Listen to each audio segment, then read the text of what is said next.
This is the Astros Postcast, your instant game reaction for the Houston Astros, part of the Locked On Podcast Network, your team every day. Well, there's only one way to put losing to what's definitely the worst team in Major League Baseball and doing it in, well, kind of embarrassing fashion. It was an embarrassing night for the Houston Astros. They find absolutely nothing at the plate on a night that was supposed to be celebrated because Yordan Alvarez was back. The offense was absolutely anemic. What a great way to start the show. Hi, and welcome to the Locked On Astros Postcast. I'm your host, Michael Connor. Thank you for joining us. If you're watching live, if you're watching later on, we always appreciate you as well. Make sure that you hit subscribe to this YouTube channel. Make sure, of course, that you also go and search for this podcast. Anywhere that you get your podcasts, search Locked On Astros. You'll find this show right there. Today's episode is brought to you by FanDuel. Football season is around the corner. Visit FanDuel.com. Visit the FanDuel app today, and start planning your futures bets now. All right, so what is it that you are going to be talking about out of this one? This is what you'll be talking about. Few things, of course, because number one, the Astros really put themselves in a bind today, doing something that they typically don't do. They played some poor defense. The error by Pena, and then, other errors to kick things around there, really kicked it off. And the Rockies had a 4-run third. Hunter Brown gets through 6 2/3 today, gives up 6 runs. 2 of them were earned because the defense did not help him at all. Now, all of that at the end of the day, of course, does not matter because the Astros went out there and could not hit the baseball against a team that is just downright terrible. And look, there is no sugarcoating a loss to a team that we're not even in September yet, already has 94 losses on the season. It is, at the end of the day, they're still paid professionals, and they're not good compared to the other professionals, but they're still really good at that sport. You have to be really good at that sport to play at that level, no matter which team you're on. So they're still capable of going out there and beating teams. They just don't do it very often. We know those days. Those are a long time ago for the Astros, but there was a time and place where the Astros were that franchise.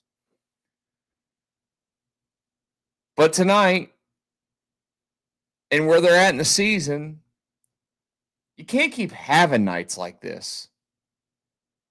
Especially when you look at the schedule that is ahead and you say, I've got to take advantage of what we have in front of us, which is playing a bunch of teams that we can beat if you're the Houston Astros. That's what they're saying to themselves right now. Now, they got Colorado for 3 right here. They've got the Angels after this for 4. The Yankees for 3. Rangers for 3. Then they go to Toronto, which will be difficult. At Atlanta, back for the Rangers, home for Seattle, at the Athletics, at the Angels. There are a lot of winnable games between them and the rest of the regular season. Which, by the way, speaking of Seattle, Astros game ahead right now. Seattle currently down 5-0 in the top of the fifth, to the San Diego Padres. So hopefully that will continue. They put up 5 in the first inning. That's as we're doing this live. Sorry, as always, to those of you that watch this later on or listen to this later on, it could very well have changed at this point, or hopefully it didn't.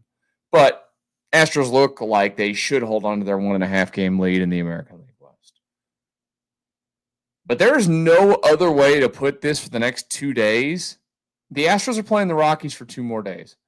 They cannot lose either game. And it really stinks when you go and lose one of them when it's got your ace of the staff out there on the mound. Now, tomorrow night you got another one, but tomorrow night starter has to get it going. He's not been an ace like lately, period. And then they have Alexander going on Thursday, a day game. As always, heads up on that one. I will let you guys know if I can pull off the day game in the middle of the week. I'm hoping to. Just don't know the schedule to this point and if I will be available. But all I do know is that tonight was supposed to be a night where Yordan Alvarez comes back and everything is right. Now, everything was right from the standpoint of having him back. But 6 hits across 9 innings against a starter tonight in Tanner Gordon, who has an ERA on the season of 6.44. They also threw a guy to the bullpen in Peralta that has a 6.92. The other two guys are respectable, 2.54, 3.94. Well, your ERA is not everything. I get it. But a guy that has a 6.44 after tonight's start, so it was higher after last start, and you get 6 hits in the game, you realize that all 6 of their hits tonight came off of him. They didn't touch their bullpen. You got 1 run. Big, fat 1 run against the Colorado Rockies.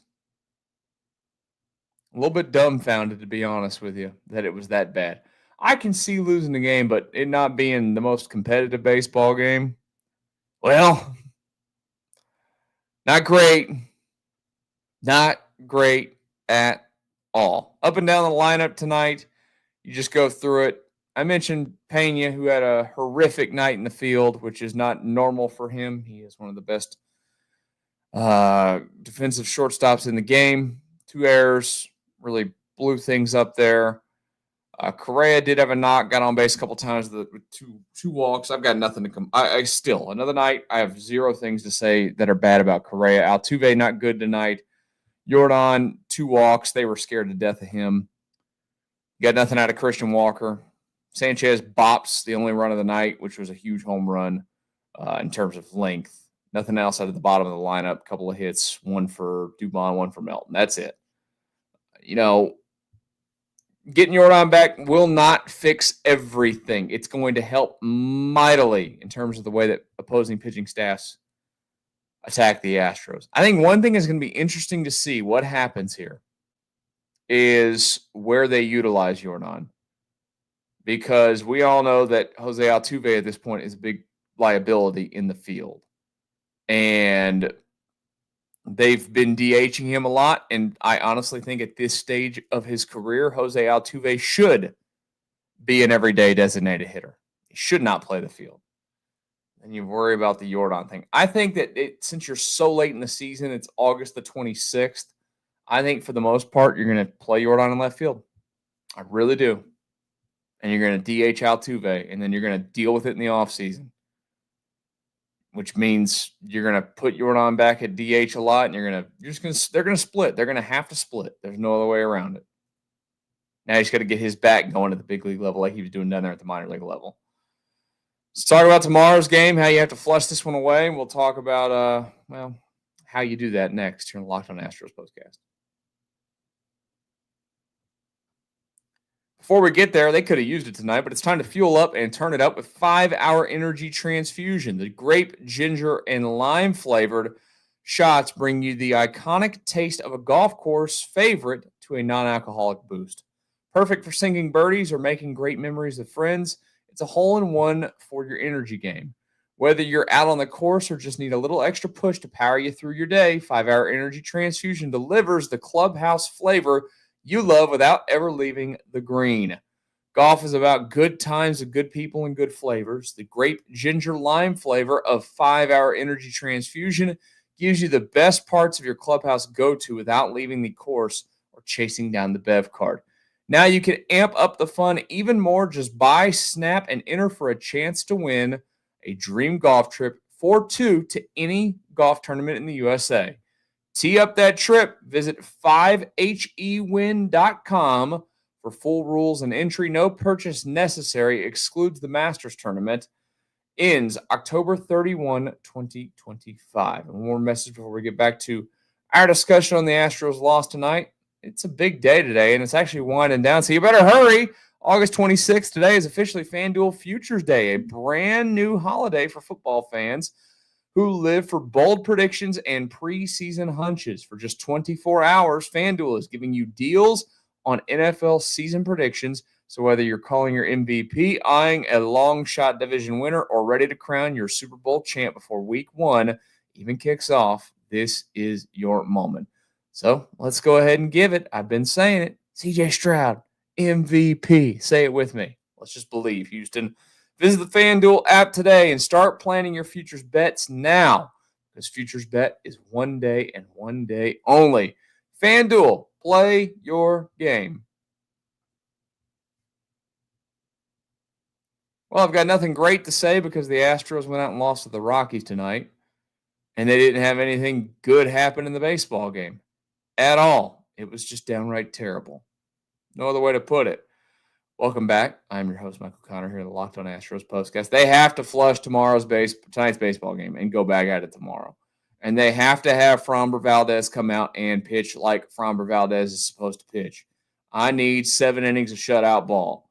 And hopefully that's enough for the Astros bats to do something. They woke up there in Baltimore for the first 3 games, but now it's 2 consecutive games where they have gone back into quiet mode, sleep mode, whatever you want to call.